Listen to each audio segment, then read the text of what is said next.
കോൺഗ്രസിലെ മുഖ്യമന്ത്രി പോരിൽ രൂക്ഷ വിമർശനവുമായി രാജ്മോഹൻ ഉണ്ണിത്താൻ. കോൺഗ്രസിൽ നടക്കുന്നത് വിഭാഗീയതയുടെ കളിയാണ്. ഉമ്മൻചാണ്ടിയുടെ ഫ്ലെക്സ് കീറിയപ്പോൾ പോലും ആരും പ്രതിഷേധിച്ചില്ല. തെരുവിലെ കളി അവസാനിപ്പിക്കണമെന്നും രാജ്മോഹൻ ഉണ്ണിത്താൻ പറഞ്ഞു. ഇന്നലെ ഉമ്മൻചാണ്ടിയുടെ ഫ്ലെക്സ് ബോർഡ് വലിച്ചു കീറി ചന്നം ചിഹ്നമാക്കിയിട്ട് ഉമ്മൻചാണ്ടിയുടെ നാമധേയത്തിൽ ഇന്ന് MLA-മാരായിട്ടുള്ള പാർട്ടിയുടെ നേതൃത്വത്തിൽ ഇരിക്കുന്ന ഏതെങ്കിലും ഒരുത്തൻ ഒരക്ഷരം മിണ്ടിയോ? ഇക്കണക്കിന് KC വേണുഗോപാലിൻ്റെ ആ ഫ്ലെക്സിനകത്ത് ഉമ്മൻചാണ്ടിയുടെ പടത്തിന് പകരം രാഹുൽ ഗാന്ധിയുടെ പടമായിരുന്നെങ്കിൽ അത് വലിച്ചു കീറത്തില്ലേ? അപ്പോൾ ചോദിക്കാനും പറയാനും ഈ പാർട്ടിയിൽ ആരും ഇല്ലെന്നാണോ അവർ ധരിച്ചു വെച്ചേക്കുന്നത്? അതുകൊണ്ട് ആ കളി വേണ്ട. ഇതൊരു വിഭാഗീയതയുടെ കളിയാണ്. ഇത് തീക്കൊള്ളി കൊണ്ട് തലച്ചൊറിയലാണ്. വ്യക്തികളല്ല പ്രധാനം, പാർട്ടിയാണ്, സംഘടനയാണ്. അതേസമയം ലീഗിനെതിരായ കുഴൽനാടന്റെ പരാമർശത്തെയും ഉണ്ണിത്താൻ രൂക്ഷമായി വിമർശിച്ചു. കുഴൽനാടൻ സംഘടനാ മര്യാദ പാലിക്കണം, ലീഗിന് മുഖ്യമന്ത്രി ചർച്ചകളിൽ ഇടപെടാം, വ്യക്തിയല്ല പാർട്ടിയാണ് പ്രധാനമെന്നും രാജ്മോഹൻ ഉണ്ണിത്താൻ പറഞ്ഞു.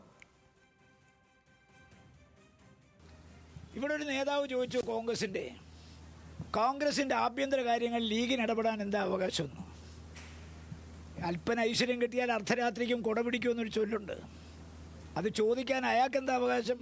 ഞങ്ങൾക്ക് ആർക്കെങ്കിലും പറയാൻ പറ്റുമോ കോൺഗ്രസിൻ്റെ ആഭ്യന്തര കാര്യങ്ങൾ ലീഗിന് അഭിപ്രായം പറയാൻ പറ്റില്ലെന്നുള്ളത്? കാരണം ലീഗ് UDF-ന്റെ ടീമിൽപ്പെട്ട ആളുകളാണ്. അവർക്ക് വ്യക്തമായ അഭിപ്രായമുണ്ട്, അവർക്കത് പറയാം. രഹസ്യമായും പറയാം, പരസ്യമായും പറയാം. ഇതിനകത്ത് ആരെങ്കിലും ഒരു അഭിപ്രായം പറഞ്ഞാൽ അഭിപ്രായം പറയുന്നതിനെ കൊച്ചാക്കുന്നൊരു പ്രവണതയൊന്നും ശരിയല്ല. അതൊന്നും അംഗീകരിക്കാൻ പോകുന്നില്ല. രതീഷ് വാസുദേവനുണ്ട് വാർത്തയുടെ വിശദാംശങ്ങളുമായി. രതീഷ്, രൂക്ഷമായ പ്രതികരണമാണ് ഇന്നിപ്പോൾ രാജ്മോഹൻ ഉണ്ണിത്താൻ നടത്തിയിരിക്കുന്നത്. എന്തെല്ലാമാണ് വിശദാംശങ്ങൾ? ഹർഷൻ, തീർച്ചയായും താൻ അച്ചടക്കമുള്ള പാർട്ടി പ്രവർത്തകനാണെന്ന് ആവർത്തിച്ച് പറയുമ്പോഴും ഈ അച്ചടക്കത്തിൻ്റെ പരിധിയൊക്കെ ലംഘിച്ചുകൊണ്ട് കർശനമായ രീതിയിൽ രൂക്ഷമായ ഭാഷയിലാണ് രാജ്മോഹൻ ഉണ്ണിത്താൻ MP കേരളത്തിലെ ഇപ്പോൾ 2-3 ദിവസമായി നടന്നുകൊണ്ടിരിക്കുന്ന ഈ തെരുവ് യുദ്ധത്തെ, അതായത് ഈ അണികളുടെ വ്യത്യസ്തമായ പക്ഷം പിടിച്ചുള്ള ഈ തെരുവ് പ്രകടനത്തെയൊക്കെ വിമർശിക്കുന്നത് കർശനമായ തരത്തിൽ തന്നെയാണ്. ഉമ്മൻചാണ്ടിയുടെ ഫ്ലക്സ് അടക്കം വലിച്ചു കീറുന്ന ഇവർ രാഹുൽ ഗാന്ധിയും സോണിയാഗാന്ധിയുടെയും ഫ്ലക്സ് ഉൾപ്പെടെ ഇത്തരത്തിൽ ചവിട്ടിക്കൂട്ടാൻ മടി കാണിക്കില്ല. പക്ഷേ കേരളത്തിൽ ഇതാരും ചോദിക്കാനില്ലാത്ത ഒരു സംഘടനാ സംവിധാനമുണ്ട് എന്നുകൂടെ ഈ രാജ്മോഹൻ ഉണ്ണിത്താൻ ഇതിൽ പറഞ്ഞു വയ്ക്കുന്നുണ്ട്. മാത്രവുമല്ല, പല ഔദ്യോഗികമായ പല സൗജന്യങ്ങളും പറ്റിയ പലരും ഉമ്മൻചാണ്ടിയുടെ ഫ്ലക്സ് വലിച്ചു കീറിയ സംഭവത്തിൽ, അല്ലെങ്കിൽ ഇതുപോലെ ഈ തെരുവ് യുദ്ധം നടക്കുന്ന സംഭവത്തിലൊന്നും ഒരു നടപടിയും ഒരു മറുപടിയും എടുക്കുന്നില്ല എന്നുകൂടി പറഞ്ഞു വയ്ക്കുന്നുണ്ട്. മാത്രവുമല്ല, ലീഗിന് എന്താണ് ഈ വിഷയത്തിൽ അഭിപ്രായം, മുഖ്യമന്ത്രി കോൺഗ്രസിൻ്റെ ആഭ്യന്തര കാര്യമാണെന്ന് പറഞ്ഞ് വിശദീകരിച്ച മാത്യു കുഴൽനാടനെ പോലും രൂക്ഷമായ ഭാഷയിൽ ആണ് രാജ്മോഹൻ ഉണ്ണിത്താൻ വിമർശിക്കുന്നത്. എന്തായാലും 3 പേരെയും തനിക്ക് ഏറെ പ്രിയപ്പെട്ടവരാണ് ഈ മുഖ്യമന്ത്രി സ്ഥാനാർത്ഥിയാവാൻ ആഗ്രഹിക്കുന്ന 3 പേരും അതിന് യോഗ്യരാണ് എന്നൊക്കെ തന്നെ പറയുമ്പോഴും ആരോടൊപ്പമാണ് താൻ അച്ചടക്കമുള്ള പാർട്ടി പ്രവർത്തകനായതുകൊണ്ട് തന്നെ പറയില്ല.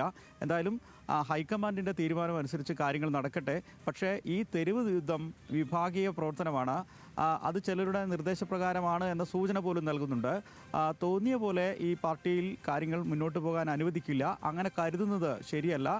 കൃത്യമായ നടപടി ഉണ്ടാവും, അല്ലെങ്കിൽ അത് ഈ പാർട്ടിയെ തന്നെ തകർക്കുന്ന തരത്തിലേക്ക് മാറും എന്നൊക്കെ തന്നെ രാജ്മോഹൻ ഉണ്ണിത്താൻ സൂചിപ്പിക്കുന്നു.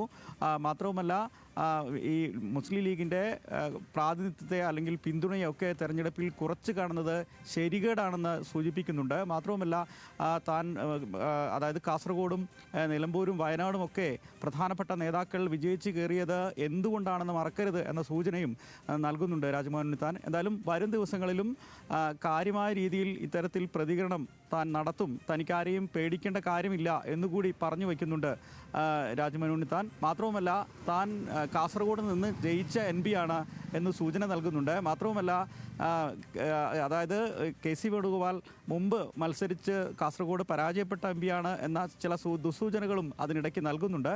എന്തായാലും കർശനമായ രൂക്ഷമായ വിമർശനത്തിലേക്ക് തന്നെ വരും ദിവസങ്ങളിലും താനുണ്ടാവും ഈ കാര്യത്തിൽ നിലപാട് പറയാൻ, അഭിപ്രായം പറയാൻ എന്ന് പറഞ്ഞുകൊണ്ടാണ് രാജ്മോഹൻ ഉണ്ണിത്താൻ ഇന്ന് വലിയ രൂക്ഷമായ രീതിയിൽ പ്രതികരിച്ചിട്ടുള്ളത്. എന്തായാലും ഹൈക്കമാൻഡിൻ്റെ തീരുമാനമാണ് ഈ വിഷയത്തിൽ തൻ്റെയും അഭിപ്രായം. അതുവരെ താൻ അത്തരത്തിൽ ഒരു ഇടപെടൽ നടത്തില്ല എന്നുകൂടി പറഞ്ഞു വയ്ക്കുന്നുണ്ട് രാജ്മോഹൻ ഉണ്ണിത്താൻ.